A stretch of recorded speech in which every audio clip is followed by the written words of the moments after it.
West Bloomfield's Public Information Officer and Deputy Police Chief Curt Lawson with us today on the Oakland County Megacast. Deputy Chief Lawson, thank you for being with us again. Well, hello, Tyler. How are you? And nice to see Ronnie there in the background. Yeah, we're doing well. How are you? How are your officers? Oh, we're doing really well. Everyone's still healthy. We still have our protocols in place here at the police department. We have a really good supply of personal protection gear. And with all the training that we've implemented throughout our department and throughout the fire department, we're staying very safe. Everyone's very healthy. In the event that we do have further upticks in the virus and that things do return to a point where it's once again very serious, the situation in our local area, are our local law enforcement departments and other emergency services going to have the resources that they need that were a little bit shortchanged before in case of a second wave? Well, I think we did a real good job during the first outbreak of being prepared, and certainly we didn't let our guard down. So we're prepared. We fully expect to see a rise in COVID cases as we move through the summer. We believe that this is going to be a new way of life for us for at least the next year, maybe moving into all the way next August. So we are definitely making sure that we have the proper supplies and we have the proper equipment to take care of our people so we can keep our community safe. Deputy Chief Curt Lawson and Public Information Officer from West Bloomfield Township with us on the Oakland County Megacast. You mentioned that the police department and other emergency services in West Bloomfield and in your partnerships with other surrounding areas have not let their guard down. On the other end of the spectrum, you're looking at the people of West Bloomfield and the people of Oakland County, and you're seeing these cases rise. You're seeing incidents in places like Royal Oak that have come from a bar there. You, of course, have the story with the people in East Lansing at Harper's and the spread of coronavirus that was contact traced back to that. So my question for you is, do you believe that the general population is kind of letting their guard down and we're seeing the beginnings of a second wave start to rumble because of that lack of vigilance, maybe, or let up of vigilance, probably is a better way to say it? From what I'm seeing and from what I'm hearing from the experts, certainly around Oakland County, a vast majority of people are not being complacent. They are wearing their face masks, they're keeping their social distance. But there is a group of individuals, I think it's a minority group, it's not the big group, that are kind of being complacent. They have a false sense of security. They're not wearing their masks. They're gathering in larger groups, maybe going to businesses, certain gyms that are open that should be closed. And those individuals, quite frankly, are putting all of us at risk. So we really need to all be in this together. We need to understand this is the new way of life for us, that we do need to wear face masks, that we need to keep that social distancing. You mentioned earlier that we are currently in phase 4, which means that we were improving, that we were flattening that curve. But I don't have any doubts that our governor, if she sees these numbers continue to rise, we're going to take a step back into phase 3, and we're going to see some businesses and some restrictions throughout the state of Michigan. So if we can all kind of go at this as one, do what we're asked to do by the experts, we can eventually move into stage 5 and go further down the road in a positive direction. So we talked about the law enforcement and emergency services compliance with COVID-19 regulations, and you just spoke on how you believe the people of the local area are following these restrictions and these guidelines. What about these businesses? Because they're going to be the ones that will be first immediately affected by a rollback to phase 3 and shutdowns of industries.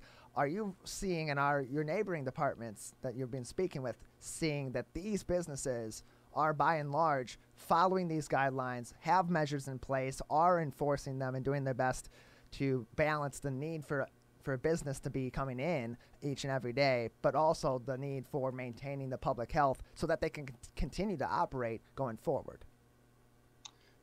So I would say a majority of businesses, certainly here in West Bloomfield, are doing what they're supposed to be doing. Those that are not following the governor's orders, we are going out and reminding them. And then there's further down the road here, we have several businesses, very few, but we have a couple businesses that are just basically thumbing their nose to the governor's orders. We have taken police reports on that, and we have forwarded those to the Attorney General's office and to the Oakland County Prosecutor's office. Because quite frankly, if you just have one business that says, I don't care, I'm going to do what I want, it's really not fair to the other businesses within our community. And it's a public health risk. So we're taking that very serious. We don't want to be out there writing a bunch of tickets, but at some point we're going to have to take some enforcement here. Curt Lawson with us on the Oakland County Megacast. He is the Deputy Police Chief in West Bloomfield and the Township's Public Information Officer. Deputy Chief Lawson, we've also seen reports of an uptick in road rage incidents on the streets of Metro Detroit, including 13 shootings. What are your thoughts on why this is happening right now? Could the hot days and the stress of COVID-19 be a factor in people losing their cool on the road? I would say yes to both of that. You know, you've had 12 freeway shootings since June 15th. They're not all related. They've been domestic violence. There's been road rage. So that they're not all tied to obviously one shooter. But I think as you see the temperatures rise, and there was actually a University of Southern California study that said that they analyzed police reports from like 2010 to 2017.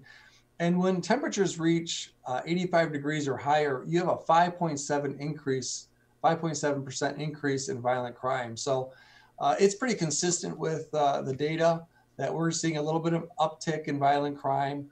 I also think with the police reform, the protests we've seen, there's been several law enforcement agencies that maybe have kind of withdrawn a little bit. You don't see them out as much being proactive. So that could play a role, certainly. But people need to understand that this is not just a free-for-all. Law enforcement is still present, and we're still going to hold people accountable. Deputy Chief Lawson, how do law enforcement agencies like yours deal with these situations? Because they are very heated, and they can at times, as we've seen in recent reports, get violent. What do your officers and other officers in the local area have to be doing in these situations to cool the situation down and ideally resolve them safely? Well, I'll just say one word to answer your question. That's training. We supply an unbelievable amount of training to our team members here. We give them all the tools that they need to safely de-escalate the situation, to make sure that the suspects, the victims, and themselves, the community, that everyone's safe. So we feel that we provided the tools and the training to get that job done, and I'm very confident in our people to handle those situations as they arise.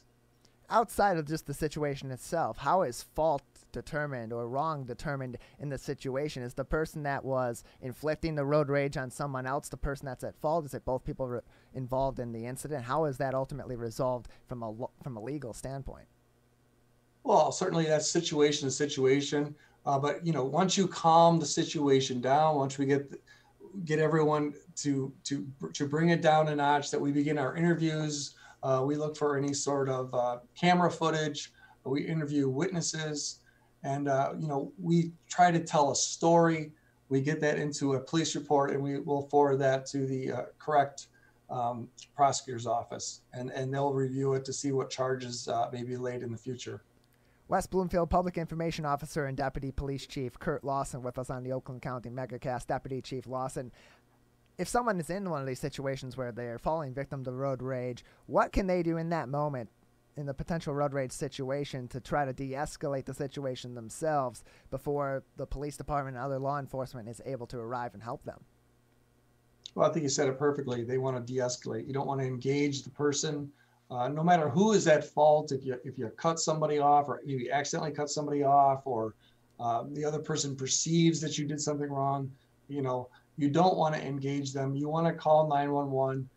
You want to try to withdraw yourself from that situation. But certainly, you know, we're in law enforcement. We are there to help. So give us a call.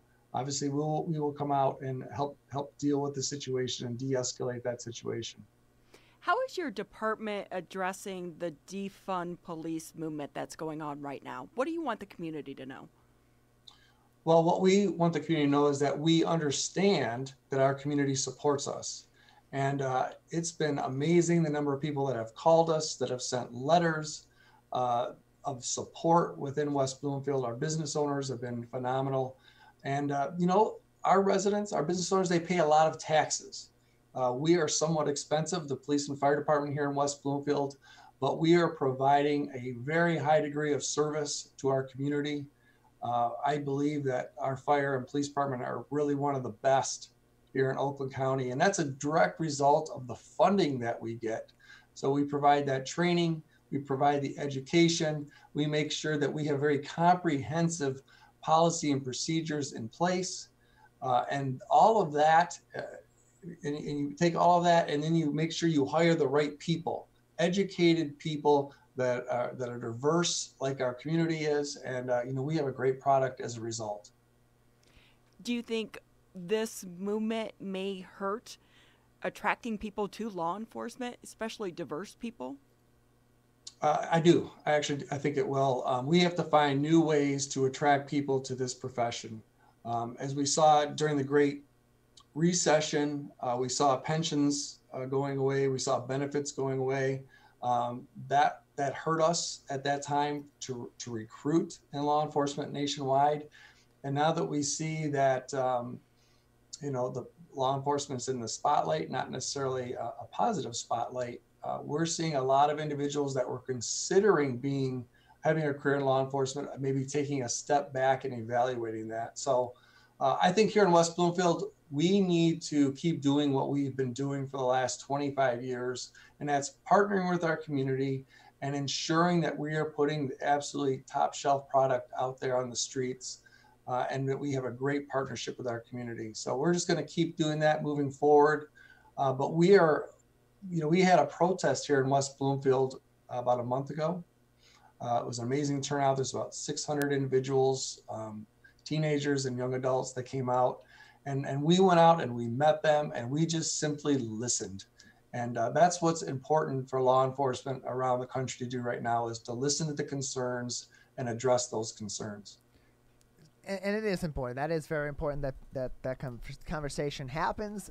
For one, that two, it is taken to heart by the police department and by those that are involved on the other end of the spectrum in the conversation as well. And the police department in West Bloomfield has been very cooperative with the protest that happened about a month ago in early June, and as well as a recent event, the Drive-In for Justice event just a couple of weeks ago here at West Bloomfield High School as well. So what is your department doing to continue that conversation? Because one conversation on one day only goes so far, and you know that there are some changes that are necessary or that can be made. A lot of those are already previously in place in West Bloomfield, but in terms of continuing that conversation and working through what changes can be made in this community and be encouraged in others, how are you and your officers and your department continuing that conversation on with the organizers of that protest and other people in the movement?